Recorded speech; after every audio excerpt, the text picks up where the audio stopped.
Hey, morning guys. So this is Abel once again. My voice is still coarse after 40 days.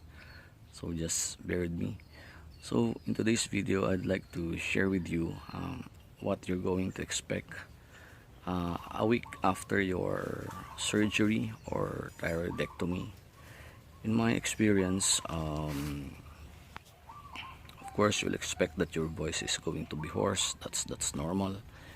You'll be having about, as my doctor told me, you'll be having about 6 months to a year before you can rehabilitate your voice and make improvements on it. So you'll be expecting that after your surgery, the following days and weeks would be expected to be a bit difficult than your normal life. So you'll be having a bit of pain in your neck. Of course, it's manageable because you have all this pain reliever that was given to you or prescribed to you by your GP or your doctor. You'll be expected to, let's say, having a difficulty in sleeping because it's really hard to position your body because of the incision in your neck. So that's one of the most difficult and challenging part. You might be having a trouble in getting up as well, so maybe you could ask somebody to help you get up so that you won't strain your neck. So those are the challenges that you can expect. And with regards to eating, of course, your diet should be a soft diet like porridge, maybe oatmeal, noodles, something like that. Anything that's tough that you can easily swallow. It would help in let's say getting you a relief while swallowing, because it's really a bit of pain when you swallow. If you swallow solid foods, it's really quite difficult by then. So you'll be expected to see your doctor after a week of surgery to have your post-op follow-up, and of course they will check your wound, if there's a sign of infection, something like that. And of course, if like in my case, you have this big C, where the reason that they have removed your thyroid, then they'll be advising you when are you going to have your RAI or radioactive iodine therapy. Or if not, for some reason they have removed it because other than CA, it's not let's see, dangerous case, then maybe they'll advise you when to take your hormone maintenance. So that those are the things that you're going to expect. So as the weeks move on, then you can do light task like maybe after 3 to 4 days you can maybe take a walk for your exercise, something like that. Don't do so much heavy thing, just light only, like walking like that, but no heavy lifting. That's a big no-no, because you need to avoid that in order to, let's say, do away with the bleeding or hemorrhaging your incision. Okay, so after maybe a week or two, or after 2 weeks, then you can do a bit challenging task, like you can already drive your car, your motorcycle. You can do all those things. You can do maybe cleaning of your room, you can do that. But of course, you still have to avoid the heavy lifting. Then maybe 2 weeks onwards, your wound will be healing.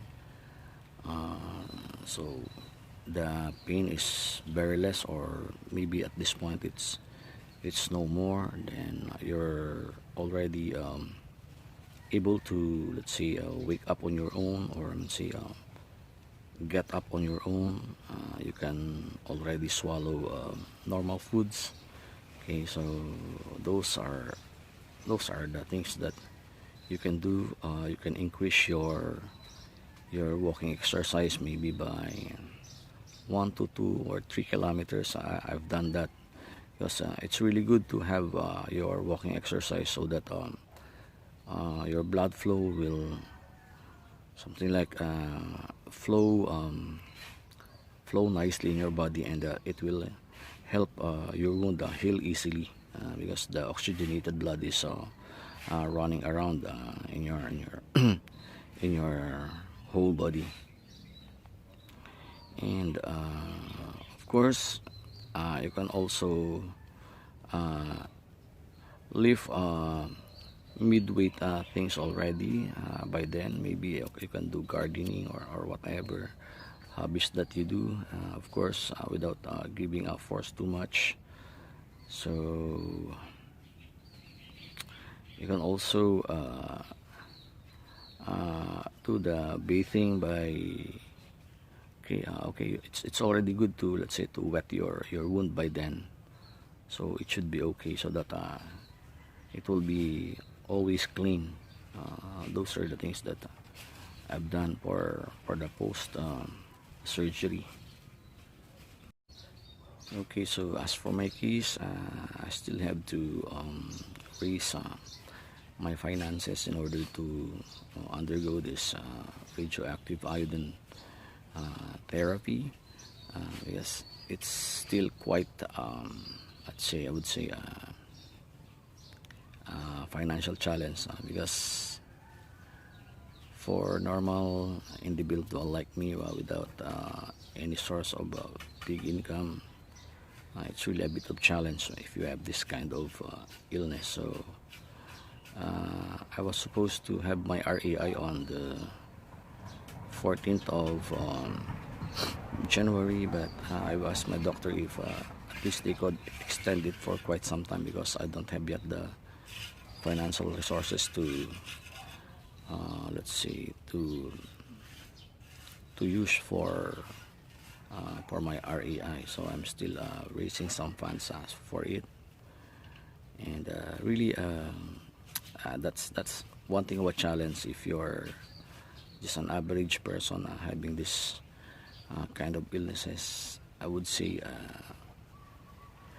the challenge is there, but of course, in my case, my family is very supportive. My brothers and sisters are very supportive of me. That's why I was able to have my surgery, and until now, we're all working together to have my RAI. So I'm looking forward in doing it on mid-March, or just maybe within this March of 2023, because my doctor told me the RAI would be most effective a month after, or the soonest after your surgery. So that's my update, guys. So I hope this information is helping you whenever you have gone or into this kind of journey, challenging journey that I'm having right now. But of course, let's always hope for the best. Our Lord is really very merciful, and let's not put a sad face on this. Let's just have to become strong and always pray.